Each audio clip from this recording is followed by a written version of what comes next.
अस्सलाम वालेकुम दोस्तों इस वक्त मुल्क के जो हालात हैं ना उस पे हम लोग सुबह शाम बात करते हैं ट्विटर पर सारा दिन आप लोगों को आगाही देते हैं। दो तीन चीज़ें हैं जो अभी आपसे करनी है, बल्कि दो बड़ी अहम चीज़ें हैं। पंजाब हुकूमत के खिलाफ तहरीक अदम एतमाद और इमरान खान की ऑडियो लीक। इमरान खान की जो ऑडियो लीक हुई है वो आपको इस प्रोग्राम के अगले हिस्से में उसका कोई ख़ास एक हिस्सा सुनवाते हैं। सारी सुनानी जो है वो मुनासिब नहीं होगी, लेकिन मैं आपको ज़रूर सुनाऊँगा। पहले मैं ज़रा पंजाब हुकूमत वाले मामले पे बात कर लें। कल और परसों 2 बड़े अहम दिन थे। परसों हमने जब राणा मशहूदुल्लाह खान साहब से प्रोग्राम किया था, तो उन्होंने बताया था कि उन्होंने प्लान ए, बी, सी और वो तैयार करके रखा हुआ है। उन्होंने ये भी बताया था कि उनके ऑफ़िस में 150 से ज़ायद लोगों ने 20% लोगों की तादाद चाहिए होती है तहरीक अदम एतमाद लाने के लिए।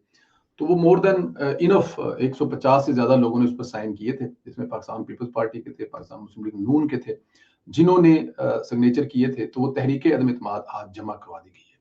अच्छा, इसमें जो हमने सुबह व्लॉग किया था, उसमें आप लोगों को हमने ये बताया था कि स्पीकर और डिप्टी स्पीकर के खिलाफ पहले लाई जाएगी और उसके बाद वज़ीर आला के।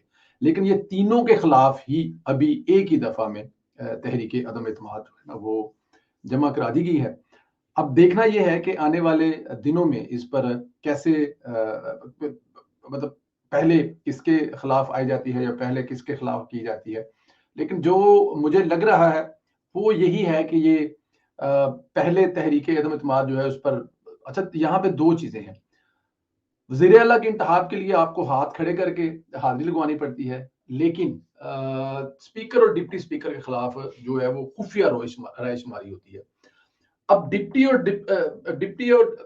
जो स्पीकर है, डिप्टी स्पीकर है, इन दोनों के खिलाफ जब खुफिया रायशुमारी होगी तो यहाँ पर आपको बड़े सरप्राइज मिलेंगे। तादाद जो है ना वो बहुत ऊपर जाएगी, क्योंकि इस वक्त लोग इमरान खान के रवैये से, इमरान खान की सियासत से, खुद इमरान खान के पार्टी के जो लोग हैं वो भी बहुत ज्यादा तंग है कि ये रवैया मुनासिब नहीं है। ये मुल्क के लिए किसी भी तरह से जो सूटेबल नहीं है इस वक्त। जिन हालात में मुल्क इमरान खान साहब ने खुद ही पहुंचाया है, और अब वो चाहते हैं कि ये मुल्क बैंक हो जाए। दूसरी दुनिया मुल्कों की मिसालें देते हैं, क्योंकि उनको डर, खौफ, खतरा नहीं है। देखें, अगर आप, वो एक बहुत पहले की बात है कि एक बच्चा जो है ना वो गुम हो जाता है, तो दो माएं क्लेम ये करती हैं कि ये बच्चा जो है मेरा है, और झगड़ा इतना बढ़ जाता है कि उस दौर में काजी साहब के पास ले जाया जाता है। तो काजी साहब कहते हैं कि ये तो यार किस तरफ से बात नहीं हो रही, बच्चा बोल नहीं रहा, बच्चा बोल पा नहीं रहा, छोटा है, तो उसका क्या तरीकाकार है। तो काजी साहब ने कहा इसका तरीकाकार ये है जी कि एक कसाई को बुलाएं और बच्चे को दो हिस्सों में तकसीम करें और आधा आधा हिस्सा दे दें। अब जो ओरिजिनल माँ थी उन्होंने कहा जी ये मेरा बच्चा नहीं है, आप इसको काटे ना। जो दूसरी ने कहा था हाँ ठीक है जी आधा दे दें। लेकिन जो ओरिजिनल, जो उसकी माँ थी, वो अंदर से दर्द और तकलीफ थी, तो उन्होंने कहा थी कि ना काटें जी, आप बच्चा इनको दे दें, मैं इस बच्चे के बगैर रह लूंगी, ये मेरा बच्चा नहीं है। तो भाई साहब ने कहा कि ये बच्चा एक्चुअली इसी का है। तो जो मुल्क को जो मुल्क से प्यार करते हैं, जो मुल्क से जिनको उनस है, वो चाहे वो एमपी है, एमएनए है, जिनको पता है कि यार हमारा मुल्क कहां तक ले आए थे इमरान खान साहब, और अब भी वो इस बात पर खुश हैं कि मुल्क बैंक हो रहा है, और इन लोगों ने बैंक कर दिया 6 महीने में, इन लोगों ने मुल्क तबाह कर दिया, इसलिए इन लोगों को निकाले और हमें लेके आए। कमाल है यार। तो इमरान खान साहब अब 21 को, जो कि अब कल, आज 20 है, तो कल ये जो गवर्नर साहब हैं उन्होंने परवेज रईस साहब को शाम 4 बजे एतमाद के वोट के लिए कहा है, इजलास बुला लिया है। अब जो इजलास में कार्रवाई होगी, हम देखेंगे कि आने वाले अगले 2-4 दिन कितने अहम हैं, और उसमें तो कोई शक ही नहीं है, 2-4 दिन बहुत अहम है। और इन 2-4 दिनों में आपको पता लगेगा कि 2-4 दिन जो हैं वो कैसे करके गुजरते हैं, और क्या होता है, कौन से घोड़े कितने भागते हैं, कहाँ से किसको पकड़ा जाता है और कहाँ पे किसको रखा जाता है। बहुत सारे नाम आ रहे हैं अभी से कि पंजाब से कौन उम्मीदवार होंगे पाकिस्तान मुस्लिम लीग नून के या पीटीएम के। बहुत सारे नाम हैं जो हमें बताए जा रहे हैं, लेकिन हम यहाँ पे भी कोई भी नाम नहीं लेंगे कि ये मुनासिब अमल नहीं है कि हम किसी एक का नाम ले दें, क्योंकि 4-5 लोगों के नाम हम हमें हमें पता लगा है, या हमारे तक मैसेज आए हैं, या हमें हमारे सोर्स जो है बता रहे हैं। लेकिन यहाँ पे कोई एक नाम ले देना मेरे ख्याल में मुनासिब नहीं है, और ना ही वो 4-5 नाम लेने मुनासिब है। इसलिए थोड़ा सा इंतजार कर लें, वो नाम भी सामने आ जाएगा जी।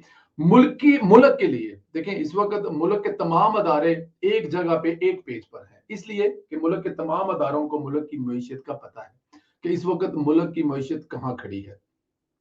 तो इसलिए कोई भी इसमें कोई रुकावट डालने की कोशिश नहीं करेगा, चाहे वो स्टैब्लिशमेंट हो, चाहे वो अदलिया हो, चाहे वो कोई दूसरे अदारे हों। उनको इस बात का अंदाजा है कि मुल्क इस वक्त तक कहां पर पहुंचा हुआ है, मुल्क इस वक्त क्या हालत है। खुदा के वास्ते इमरान खान साहब को तो ये बात समझ आना बहुत मुश्किल काम है कि इमरान खान साहब तो ये बात किसी भी तरह से नहीं समझ सकेंगे, लेकिन ये समझने वालों को ये बात समझ आ रही है कि इमरान खान साहब माफी दे दो, मुल्क वाकई बहुत बड़े क्राइसिस में चल रहा है। इसलिए ये असम्बलियां तोड़ना और ये करना, वो इंतजार कर लें, अब आपकी बारी आएगी तो आप अपनी बारी पे खेल लीजिएगा। जब आप इलेक्शन का टाइम आएगा, इलेक्शन का वक्त होगा, डर इमरान खान साहब को ये है कि असम्बली मजीद एक साल एक्सटेंड होगी और मुल्क के हालात बेहतर हो गया, डॉलर, पेट्रोल, बिजली, गैस, पूरी दुनिया में पाकिस्तान का फिर दोबारा राइवल होना शुरू हो गया, तो फिर इमरान खान की सियासत खत्म हो जाएगी।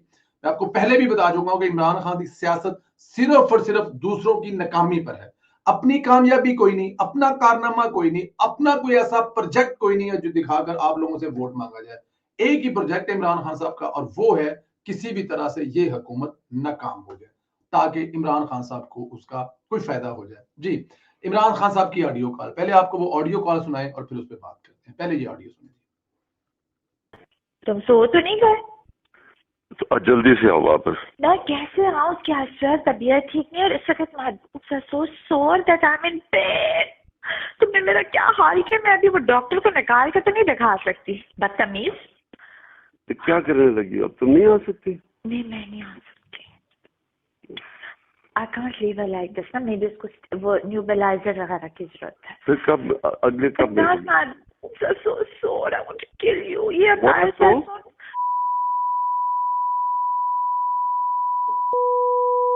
I'm in bed. Huh? Can we meet tomorrow?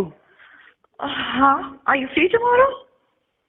मैं देखता हूँ अगर वो मेरे सारी मेरे बच्चे आ रहे हैं ना परसों, मेरी फैमिली ना आ जाए, मैं कोशिश करता हूँ, उनको जरा डिले करता हूँ। ओके ठीक है, तुम अपनी फैमिली को फिर मुझे बता देना, ठीक है? मैं तुम्हें सुबह बताता हूँ। नहीं, मुझे नहीं, सुबह बताता हूँ तुम्हें। ओके, हाँ, सुबह बता देना, ठीक है? ओके।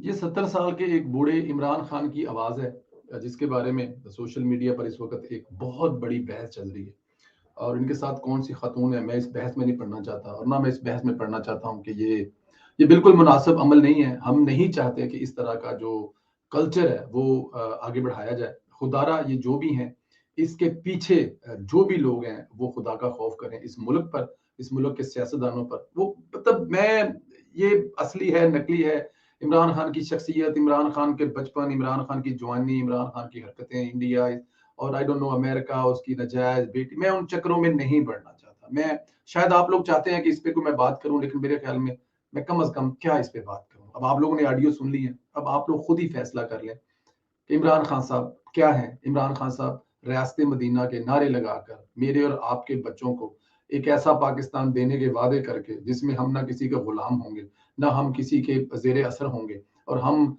जिंदगियां जो हैं वो जब रियासत मदीना बनी थी वो वाली गुजारेंगे।